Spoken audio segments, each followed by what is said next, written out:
So it must be a substantially sized deal. Correct. And again, you got to understand these folks are highly specialized, right? Owner-operators, developer-operators. Yeah. Again, some of the best in what they do.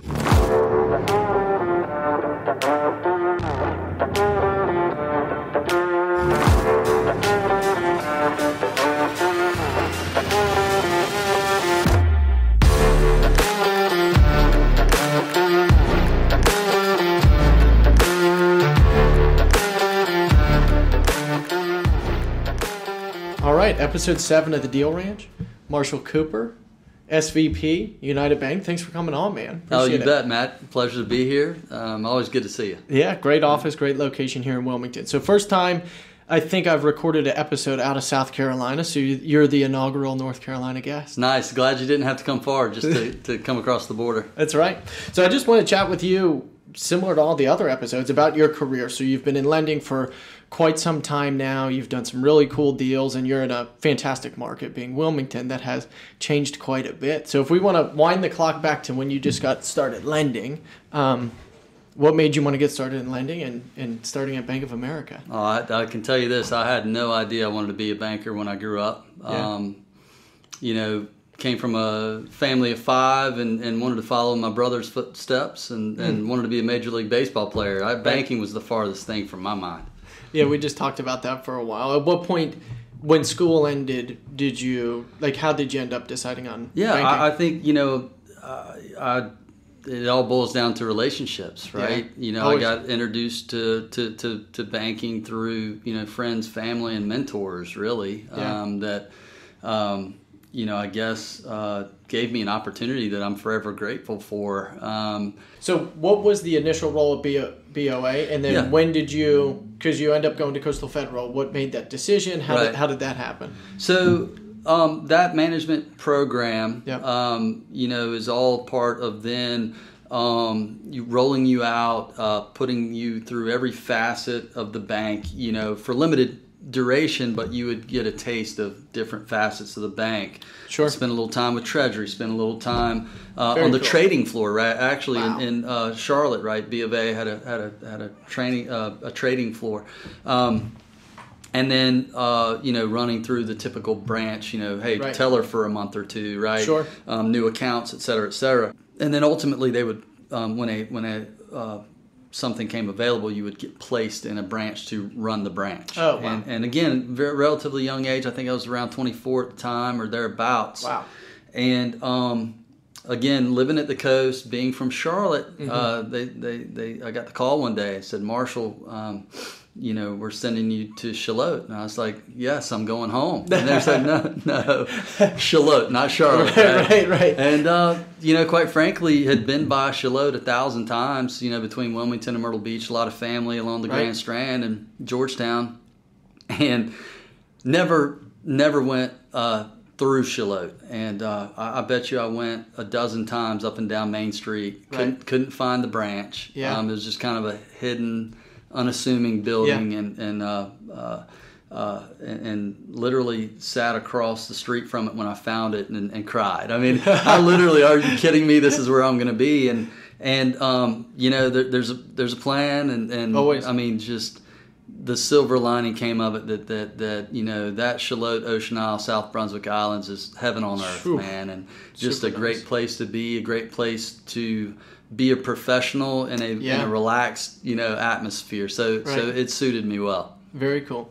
And was that a commercial lending role? Like, were you lending to businesses in town, or were you in a branch running that branch? We were in a branch running that branch, but it would be all facets of taking care of consumer needs, right? Small business, and at the time, we would refer larger commercial loans to our local commercial lender, et cetera. But the day-to-day banking needs of individuals in the markets, what we did small consumer type lending, right? Chattel loans, right? Boats, cars, HELOCs, and that kind of thing. Got it. But a lot of those decisions were made for the banker, right? They, you come spend time, try to uncover the client's needs, or they were set on what they thought their needs were. Yeah. And then, you input it and so forth, but centralized processing and algorithms spit out, what we could or couldn't do for them, right? Yeah. And so, over time, again, it built a great foundation for me. Right. A taste of credit, a taste of, sales and service and that kind of thing. But I knew it wasn't the banker I wanted to be when I grew up. Right. But as far as creating repetitions, again, I'm a former collegiate athlete. I relate a lot of things to sports, and I think it's all about repetitions, right? Always. You get in a batting cage and pitch after pitch after pitch, or taking ground balls or whatever, hitting balls on a driving range, right? Exactly, it's all about repetitions, and that, provided that for me, mainly because, again, through the iterations of Bank of America, you had the NCB. They had market share, right? Yeah. And so our lobbies were never empty. Mm-hmm. It was a steady turnstile of customers with needs, and so that's what provided that foundation with lending and sales and service and deposits and that kind of thing, brokerage referrals and trying to understand, brokerage and really, wallet share, right? Yeah. But really, what happened and what led to my transition to Coastal Federal Bank is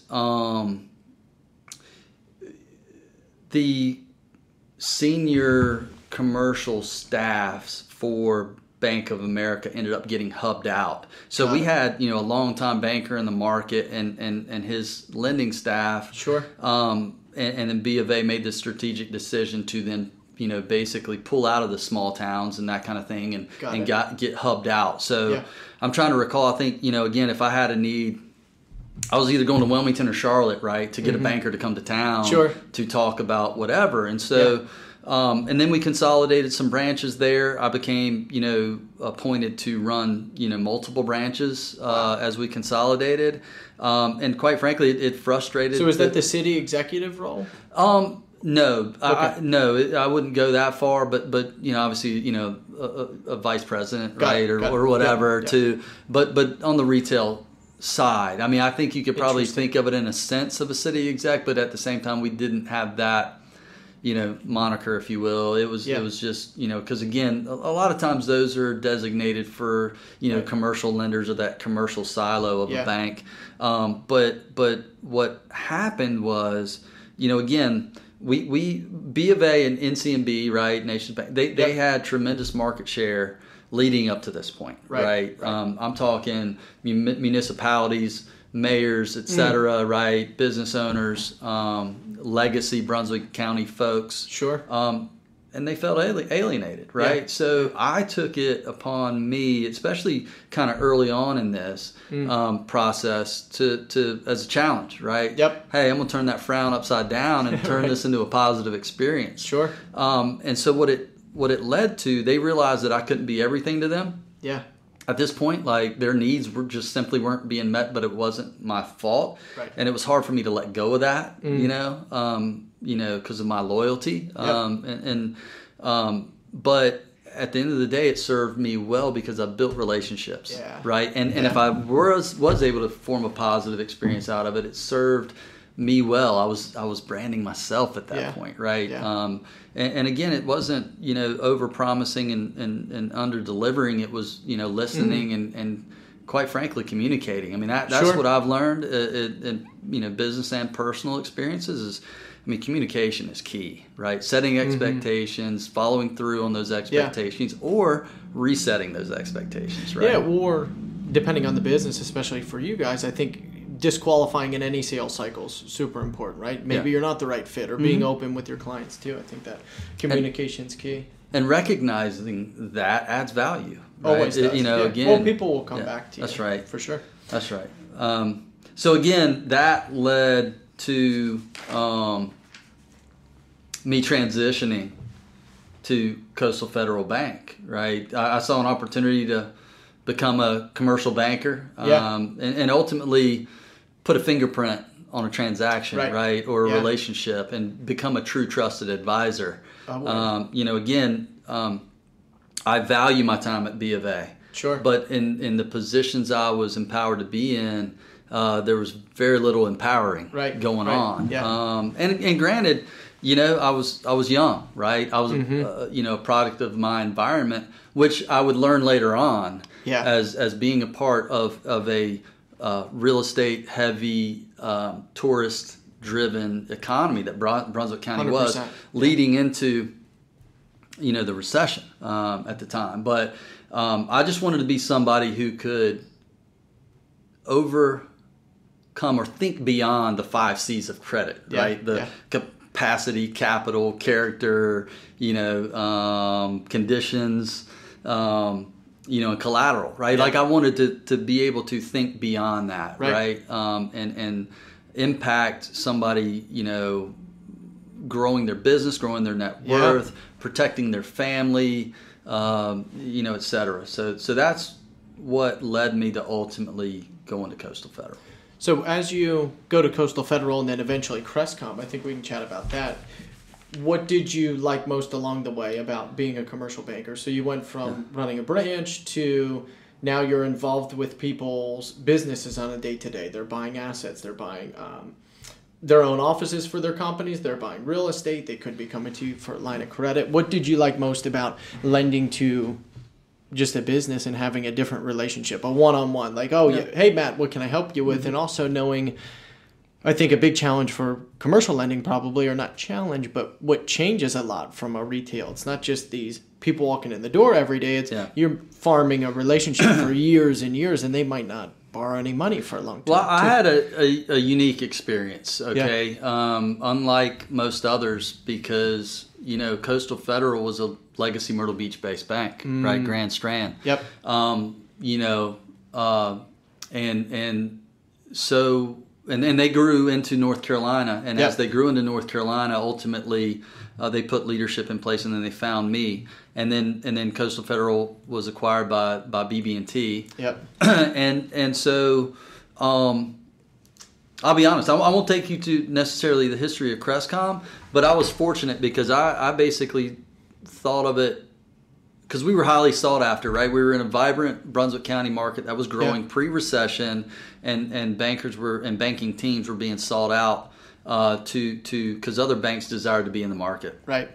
And I would admit that I was probably more lucky than good, but if you met these people, the leadership of Crestcom Bank, you'd understand why I made the decision I made. And looking in the rearview mirror, it was professionally speaking, to date, probably one of, if not the best decision I ever made.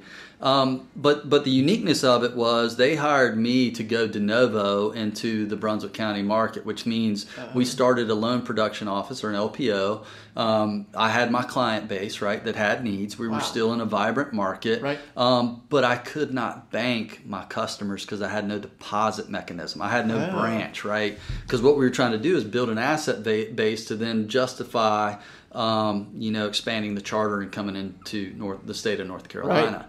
Right. And so, it started out really well, right? I mean, how did you overcome that hurdle of starting that loan processing chapter, so to speak, but not having deposits? How'd that shake out? Well, and again, I come back to we're a product of our environment, right? I mean, as lenders, we tend to lead a relationship with a loan, right? As opposed to being a well-rounded banker in some regard, which I think a lot of us need to learn and retain. Yeah, it's a fascinating. Right?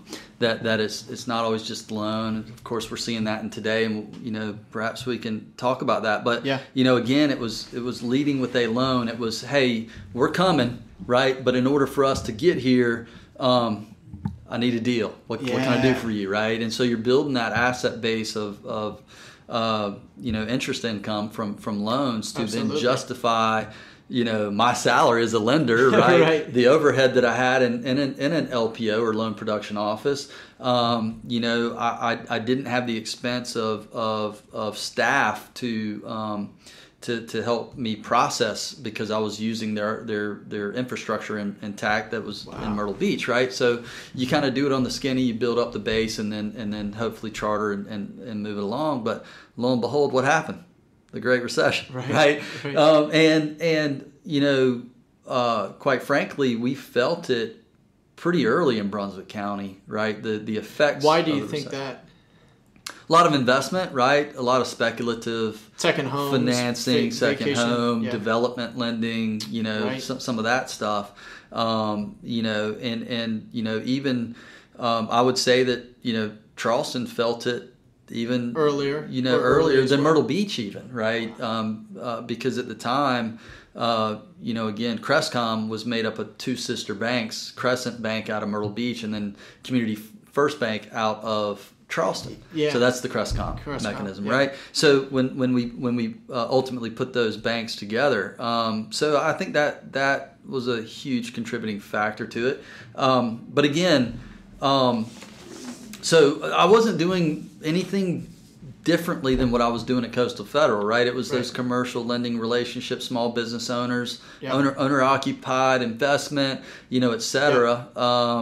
Yeah. Some out of market folks, right, yeah, coming in, yeah. But we knew our communities well and that kind of thing, and did lent money in our backyard, so to speak, and that kind of thing. But then the recession came. But back to me being more lucky than good, again, being overhead, I could have, yeah.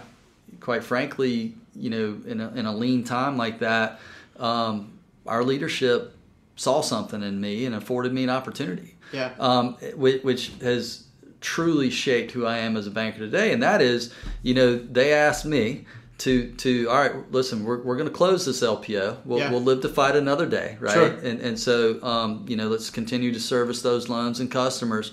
But look, we need you, right? And it was all hands on deck moment for our company at the time. Wow.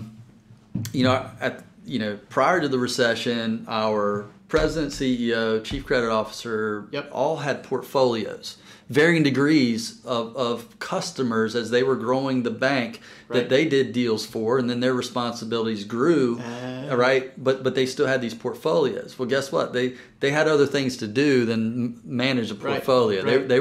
They were helping us survive, right? And using their skill sets to help us persevere. So I basically divested their portfolios. Whoa. Okay, and the opportunity that laid ahead for me was not easy. Yeah. But they charged me to own those relationships and build those relationships. And these are people that they had known for a very long time, right? Going through a very difficult time. And as we navigated through that, various maturities or new opportunities or, we had to come to some of their aid, right? Which is, hopefully you want a bank and a banker to be there for you in the good times and the bad. And I'd say that I've been fortunate to be with institutions that have displayed those characteristics, right? And I've never been with an organization, including the cycle we're kind of going through now, that have shuttered. But that has really what led to me and my professional growth was my mentors empowering me to take these things on. Especially during a tough time. During a tough time. And we were talking about that with sports a little bit ago. That's the process I think you're always going to learn the most in. And for you, navigating a cycle like that in this current time, and I guess we can transition, I think is probably a good experience to have, right? To have seen turmoil in a market before. The market may not repeat itself over time, but you understand that the seas are going to get a little choppy or turbulent. From Brunswick County, how you're now SVP of this bank in Wilmington, downtown Wilmington. When did you end up changing to this market? Because I want to talk about that a little bit. It's been, one, a market we look for apartment buildings in, but two, it's one of the markets in the Southeast that's had the most growth, and especially since COVID. So we can certainly talk about that. But how'd you make the transition here? When did that happen? Through acquisition. We had an acquisitive culture at Crestcom, Carolina Financial Corp, and we purchased a bank that was in the market, that didn't have a strong presence in Wilmington, but had a very good presence in Brunswick County. Which again, if you recall, when they first hired me, I was that bridge to get us to Wilmington, and then the recession hits, right? Well, post recession, we had a very good run at Carolina Financial Corporation with M&A, mergers and acquisitions, and that's what brought me here. I went to school here, played baseball up here, have been close by. I've been kind of still doing deals kind of from Wilmington to Charleston, right. Throughout my career. Knew the players, just wasn't really cozy to them, that kind of thing.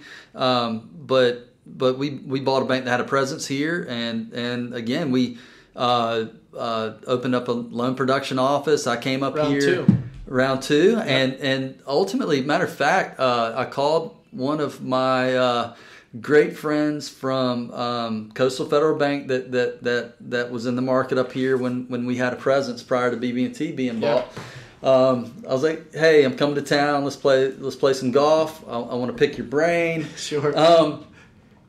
And as short-sighted as this was, I mean, I never had the thought of even asking, but we played 18 holes, and I'm literally over my ball in the 18th fairway, about to hit my approach shot. And I step away, and I said, "Hey, man, you want to come work for me? Let's grow this thing, right?" And he was like, "Coop, I thought you'd never ask, right?" Wow. And we haven't looked back since. He's been with me since day one. He's still here. I consider him a peer more than anything, and so that's what got us here. We started with the LPO.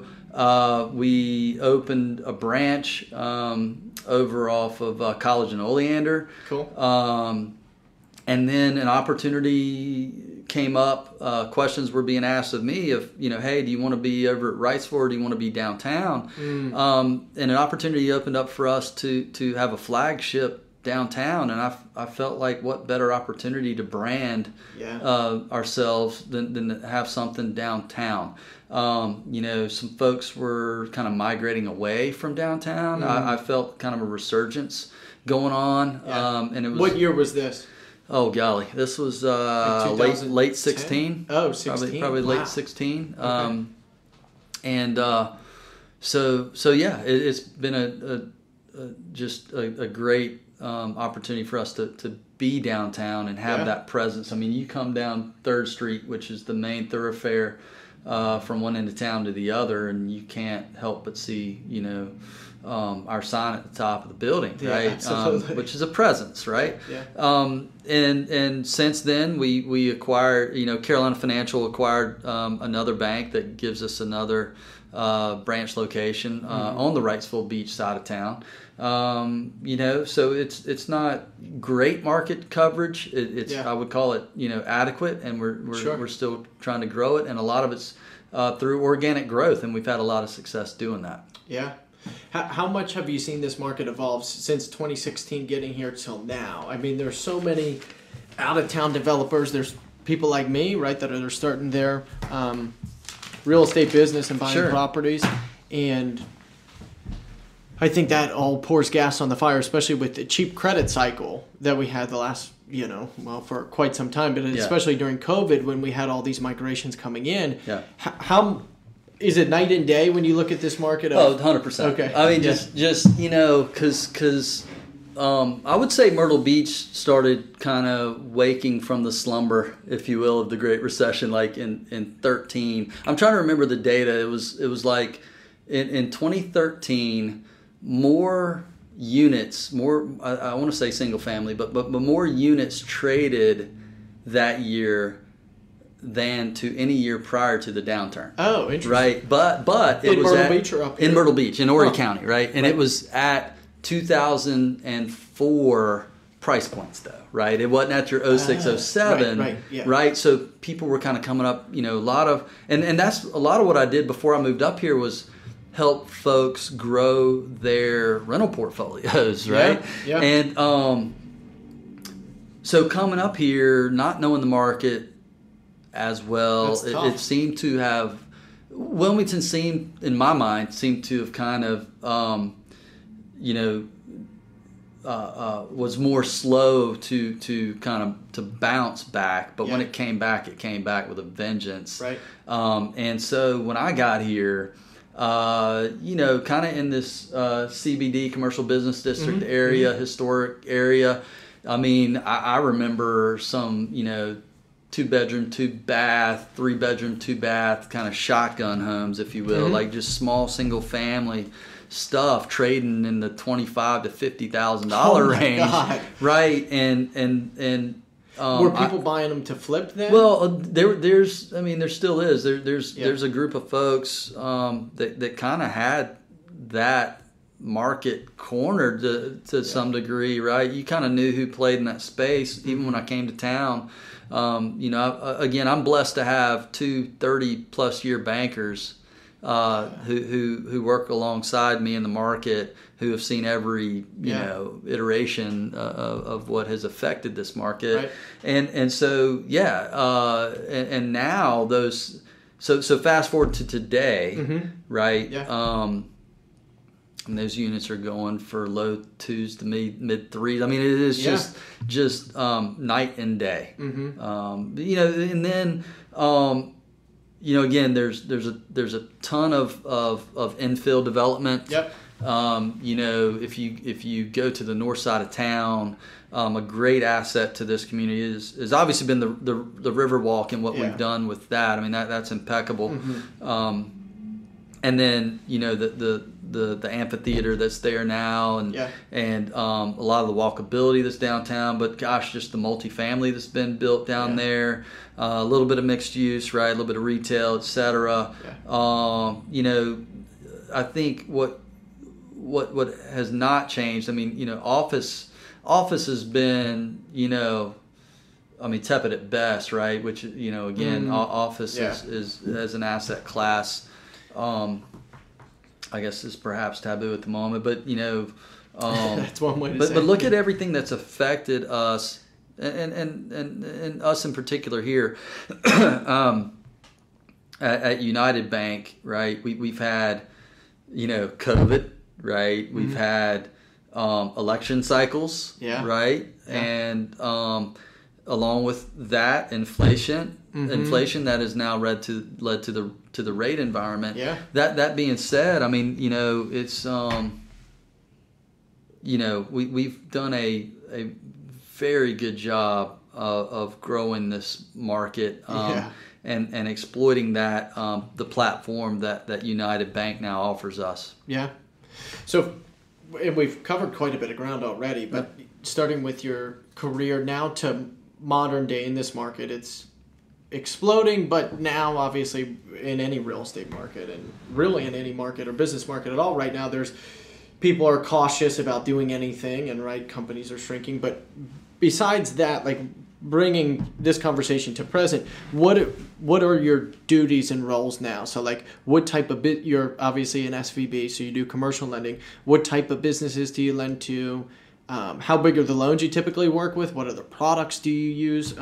Or do those clients come to you for? And then also, of your book, how much percentage do you think people bring to you for CRE?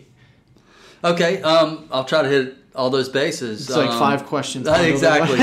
so keep me on track. That's man. Right. So my duties have changed quite a bit, but at the core of what I do, I'm a commercial lender at heart, and we are, I would say, we do commercial real estate lending very well. That's what I've done my entire career. Yeah. Every stop along the way, that has been what that particular institution has embraced. And I think that each step along the way, each organization manages its buckets very well relative to capital, right? Do you think they manage them differently too, from bank to bank? I would say that, I mean, yes, they do. But I would also say that each step along the way, and obviously specifically now, right, because those other institutions are no longer with us, right?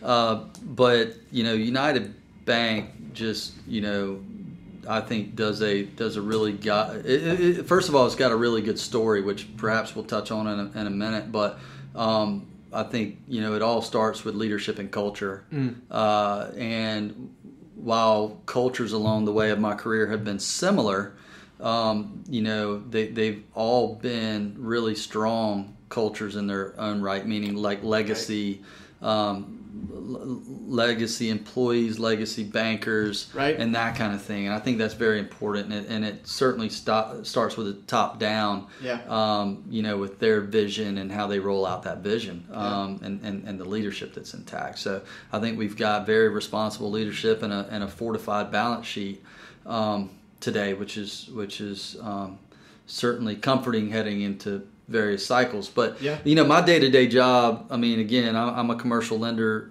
at heart. I tend to do more of the larger complex deals, and then a lot of my coworkers and my lending team branch out. And the cool thing that United has allowed us to do is kind of keep one foot in our past, in the sense of we can still support those customers. We haven't alienated, we haven't left anybody behind, right? We're trying to pull them through, and we have, again, we're 3 years removed from that shutdown. Yeah, so in my mind, I mean, again, we're United Bank, and I think everyone in our market has kind of led through that transition in a very positive manner. Right. And so I think it has exuded and translated well to our customers, right? Because we really haven't alienated anybody. Sure. And so, what that does for us is again, we continue to do what we've always done really well, which is, again, a lot of the owner-occupied, whether it's, office stuff or, maybe some smaller industrial stuff, maybe, some residential lending, right? Whether it be for rent or speculative. I mean, because, even we know how to do, we've always known how to do, acquisition and development loans, construction lending, on the residential side. But, again, what the United Bank platform has allowed us to do is really just broaden that scope. Right? So what is encompassed now? Well, so again, we chatted about this earlier. I've always been sensitive to who I've tried to get to know and introduce myself to, and in what capacity, right? Yeah. Because I know at a smaller institution I couldn't be everything to everybody, right? And so I was sensitive to that fact. And now that we have, gone to a greater capacity, we've been able to, kind of reconstitute those conversations, and that has grown to exponential growth in the market. So, again, we've whether it's mini storage, whether it's some car wash stuff on a much smaller scale, multifamily, senior living. We have truly broadened our horizon and capacity to, to garner that business. Very cool. Speaking in still modern day here, and I think we had this conversation maybe 5 or 6 weeks ago. I called you. We were looking at a deal, and I think this will lead to a plethora of questions, but ultimately right now we have rates that are going up, and especially for us in the coastal region, insurance policies have gone up quite a bit on real estate as well, which just makes deals tight and very tough to pencil. That's why there's really no trading going on. There's no transactions. But if you were to put a deal together right now, like what is important for you as a bank, right? Because we're seeing some banks obviously falter, your SVP and some others that are on the precipice of doing the same. What is important to you right now in what relationships and what deals are you going to do, and how do you think? What about the term sheet? What about the loan is going to change, right? Mm-hmm. Is it bringing deposits? Is it shortening the AM? Like, how is all of that? How is the current market impacting like the deal you can actually put together for a client? Do you think? Well, I think, overall we're dealing with a liquidity crisis, right? I mean, the Fed is trying to manage monetary policy. I think, obviously they're trying to burn all that cash we pumped into the system, sure. To curb inflation. Debt yield requirements are up. Yep. Cap rates really haven't moved as quickly, right? As interest rates. Yeah. Interest reserve requirements, especially mm-hmm. on these new builds, right, are really impacted. And what does it boil down to? It boils down to equity at that point, and that's impactful, right? Or if they're looking at re-leveraging an asset or something like that, it's hey, do we sell? Right? Mm-hmm. Do we relever? I mean, obviously, we're still at quasi-historically low cap rates. That again, it's a complex. It's a complex, set of variables that we're dealing with right now. Tons. And I think there's always going to be obstacles, though, right? I mean, differing degrees of severity, but right.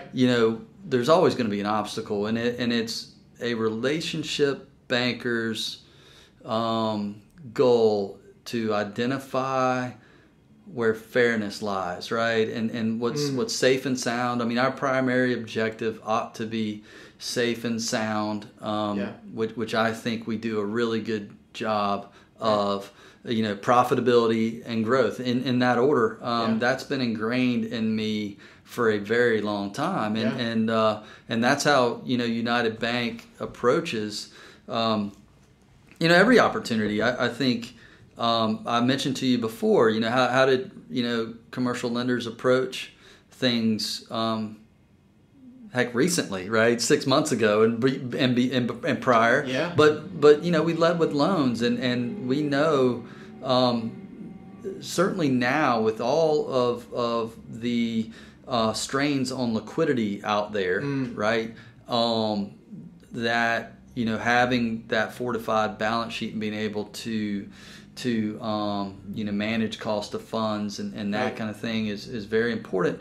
But also, again, all these things are just data points, mm-hmm. right?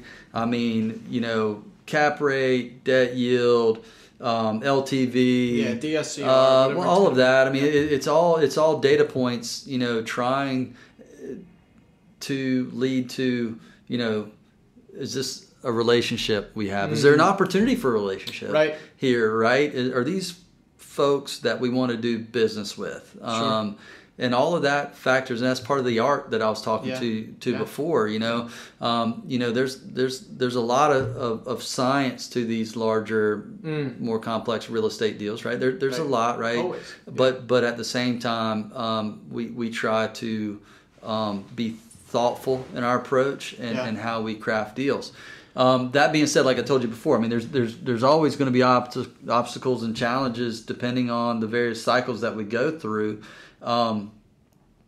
What I've found, though, is how it depends on how quickly those variables move as to how conditioned the borrower or the customer is to those conditions, right?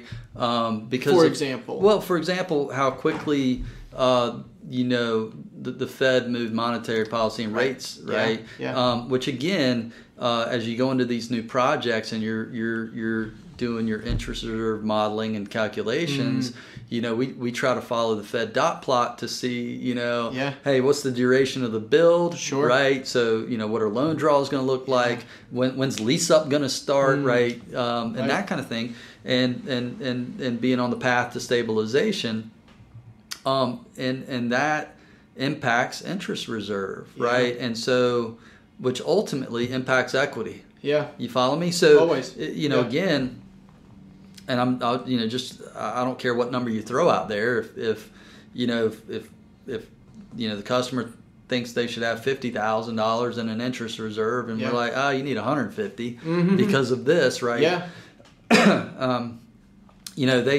they're unconditioned to that because it's moved so quickly. Yeah, and it changes how they have to do a lot of things. They have to you go back to their investors and have a harder conversation of, hey, we need another $100,000. And if you're talking about a loan that's $100 million or some of the stuff that you've done out here that's quite substantial, that number's not $150,000. That number's could be in the millions, and having to double or triple it. That's tough. It makes the process of borrowing money or even doing a deal, which are hard to do. They're hard to paper right now, right? Yeah, and it makes it hard anyway. Folks are making difficult decisions on how they manage their assets and put their cash to work, right? Yeah. A lot of investors don't want their cash on the sideline, right? They want it working. But there's nowhere to put it in the game, at least right now. It's tough to, because no one can sell, because there's nothing else for them to 1031. Yeah. There's nothing else to buy. Yeah. And it becomes a little niche, right? I mean, it comes a little folks who who can paper, or perhaps they can self-build, right? Or they can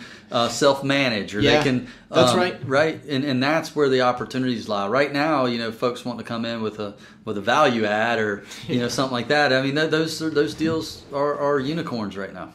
Yeah, well, I think you kind of hit the nail on the head. Everyone was playing the same game for so long, right? Like, rents were just this snowball of no matter where you buy the deal, by the time you close and you own the deal, the rents, you could already increase them just based on market conditions. That's not the way anymore, obviously. And I think you have to have a very strong competitive advantage to get any deal, whether you are self-managed, self-build, or competitive advantage from having really quality relationships, and you can pull another lever with someone that owns it, and you can do something else for them, or they have a reason to sell it to Matt. That's right.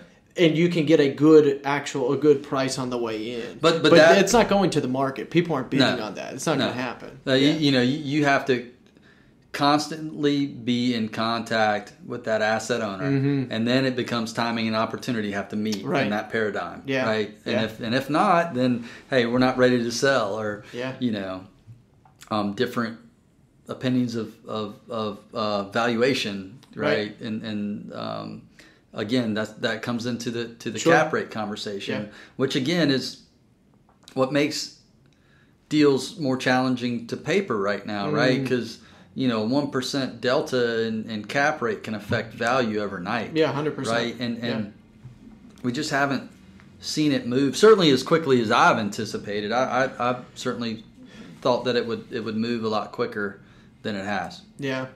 Well, a lot of people own good assets that they got at good prices, and if they don't have an adjustable rate loan, if they have a fixed product in there, or maybe they just feel comfortable, but if they're buying something in these markets 2-3 years ago, why would you sell it? It's printing money for you, So I don't think we're seeing any cap rate adjustments because nothing's actually some of trading. Too is we're blessed to be in good markets, right? I mean, we're in the Carolinas. We're in more specifically in the coastal Carolinas. Wilmington has proven that rents have continued to trend upward, right? I know even as early as a couple months ago, right, we've seen some of the larger municipalities have a bit of a plateau or even a contraction in trended rents, right? That kind of thing. So, there's just an ever-flowing influx of headwinds or variables that we all have to work through. And ultimately, though, it comes down to, again, trying to do business, right? Not trying to be uber conservative, but at the same time, do deals that are safe and sound, but yet, that can be profitable for the bank, but also, obviously the customer. That's right. The customers aren't going to do it unless they can get a return on investment, right? Yeah. Last question before I want to highlight either one deal, or we can, however you want to do it, but typically highlight one deal, or could be a set of deals, whatever it may be. But one last question for the current market. So in our market, whether it could be for apartment buildings, you have different options of where to get the money, right? Like you always have a seller finance option, which could become more common, I think, in this market, but not to focus on that. You have your bigger lenders, your Freddie and Fannie, where you can get slightly a lower rate. Life Co's. Yeah. Those agency lenders, I think, can provide good opportunity to get cheaper debt compared to a local lender. However, you don't get to sit down with your lender. And when I had Bill on, we talked about that. But we have a lot of good local lenders in the coastal Carolinas. A lot of variety of banks that I think have a lot of really good lenders like yourself. How is it going to be challenging because deals are sparse right now? When they do come up, do you think how are you going to stand out from another local lender? Or is it only relationship? Or do you think there are other... No, I mean, look, relationship, gets you so far, right? I mean, again, if if the pricing delta is 100 basis points, right? I mean, again, if it's a competitive deal and folks know you, and we've seen various different business cycles, whether again or life cycles of assets, right? I mean, they're going to have a comfort level of coming back to us. Sure. We've papered the deal. We're comfortable with the documentation of it, and I think that again is a differentiating factor. But to kind of answer your question and get to a specific deal too, perhaps, and that works perfect. Cover both bases is I'm always looking for diversification of portfolio too, and what's hot today, it may not be, tomorrow, so forth and so on. And so, right now we're being, pretty selective and you have to be selective to the point of, we're not saying no, we're basically, conditioning a path to a yes that obviously is more constrictive than we were 6 months ago, to some degree, right? Yeah. And trying to understand where reality is versus fiction, right?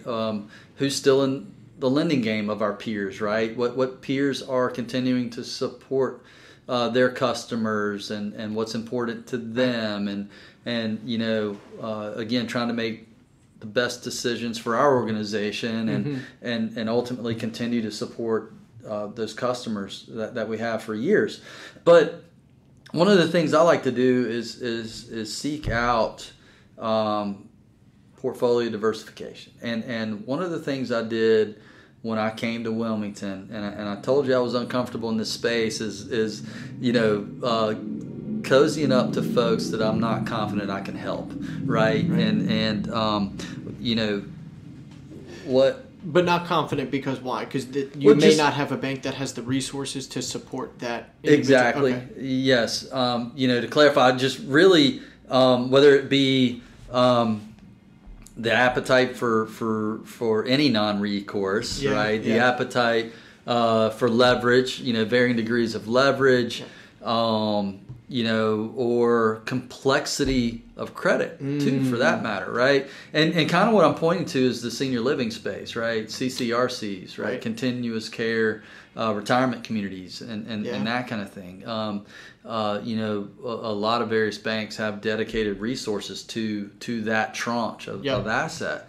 So called on a group when I first came to town. And literally walked away from that meeting saying, all right, I'll never get a phone call, right? Wow. Kind of thing. I mean, and that's fine because, the great relationships were being formed, right? Acquaintances and the like, see them around town, various child involvement, et cetera. But where we were at the time with Crestcom, I didn't get to a point of an ask, right? And so I was, felt confident in that regard. But as I told you before, I didn't want that ask that I couldn't deliver some form of a yes to, right? And so, over time, just kind of kept in touch, sparingly here and there. And then lo and behold, the announcement comes that United Bank has acquired Carolina Financial, and I ended up. That was one of the first calls I made. Was, hey, this is coming down the pipe. I'd like to get in front of y'all again, and whatever. Well, that ultimately led to a participation All right. So this group has a propensity of self-syndicating loan opportunities, where again they're cherry picking their relationships to bring forth a syndication of banks to develop CCRC properties. And what do you mean by self-syndicating for? So are they raising money via syndication or a loan syndication whereby they will request one of their primary banking relationships to run point, all right, and they will say, hey, we'd love for you to see if these other banks, let's say a group of 3 or 4 banks, will come in on the deal and syndicate, take a piece of the deal, right? And so it must be a substantially sized deal. Correct. And again, you got to understand these folks are highly specialized, right? Owner-operators, developer-operators. Yeah. Again, some of the best of the best in what they do.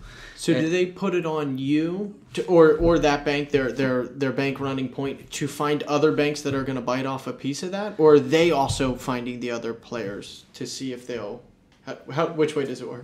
Well, again, in a typical syndication, that lead bank is going out there because there's relationships in the syndicated loan world, right? Yeah.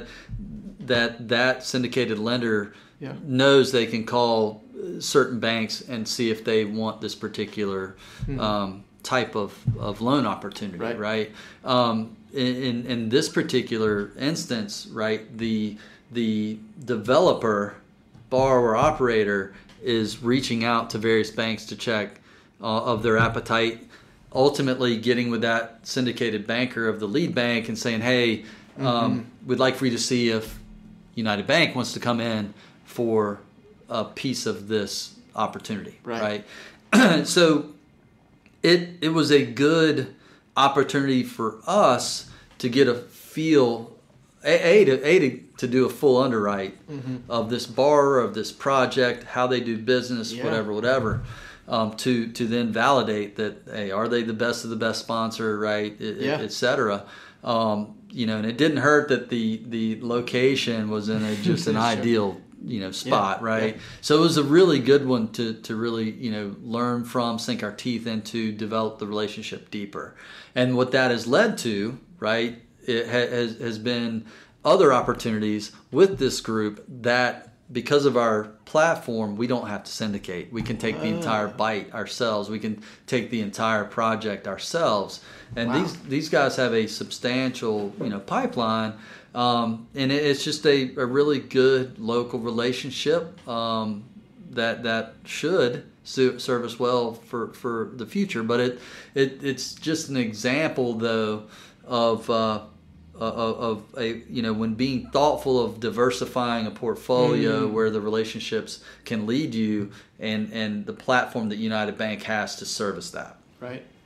And this was all made possible as United made that acquisition, which gave you the new platform. Absolutely. 100%. Wow. Yeah. So how many, I guess the question we can almost wrap with, albeit in some bit rhetorical, it's like, how many others of those conversations have you had with a potential borrower or operator that you're like, shit, like, we can't help him right now. We'll never be able to help him. And then there's an acquisition or there's another resource added to the bank where you can, at 1.5-10 years later, bring that person on as a new customer. I think that's a fascinating thing to think about. Well, I think that's what attracted United Bank to the Carolinas. I feel like we were a superior leadership team and with a superior branch network and superior leadership. Right. Already fortified in the Carolinas, in these markets that are some of the best of the country. Right. And then to bring that in, and I think it's evidenced by, again, our leadership group is still intact. Right, and has been, since the merger and acquisition, and with that, good things happen, right? Absolutely. When we have such leadership, you have a culture and a platform and leadership of United Bank, right? Who can bring some of the expertise of these more complex and larger deals to the table that can then fortify our already building relationships in the market. We can we can then, exude confidence in the fact that we know that we can get home and structure these deals. Exactly. Much like our much larger competitors now, right? Yep. And it doesn't hurt the fact that Newsweek recently voted United Bank as the number one trusted bank in the country. Wow. So that's Very good cool. stuff. That is really cool. Yeah. And I think to wrap by hitting that kind of peak and getting these new resources to be able to service and structure these more creative and complex loans, I think is almost critical in some capacity due to the market you're in, like Wilmington being this kind of on the cutting edge of where a lot of institutional money is coming for the Southeast. That's only going to bring more complex and larger development deals, albeit hotels. It could be multifamily. It could be affordable housing. It could be, like you're saying, senior living as well. I think the more institutional money, more private equity that comes down, potentially the more complex the deal. So if you can't play ball in that game, you're going to lose a lot of opportunity. So it sounds like you're teed up for quite a good runway here as we ideally in the next 24 months maybe pull out of this stagnant cycle. One of the things our chairman Rick Adams likes to say is our quest to be the best never ends, right? So and again, I mean, it's that moderate, marathon that we're running, right, where our leadership empowers us to be entrepreneurial in our markets. I mean, what does that mean? It means community involvement. It means just plugging in. Yeah. And being those, that trusted advisor. And now with this platform, again, the net we cast right now is tremendous. And I think there's voids out there that we can fill. And I think whether it's because, either that's not, some other banks, again, niche, or whether it's because of macroeconomic conditions that's forcing them to go about business in a different manner that's frustrating to their customer base. I mean, any of these actions have equal and opposite reactions, right? And it creates opportunity. So I think we are positioned very well. I think so too. Yeah. I think that's a great place to stop. Yeah, man. Marshall, thanks for coming on, man. I appreciate it. It's been a blast. Thanks for having me. Absolutely.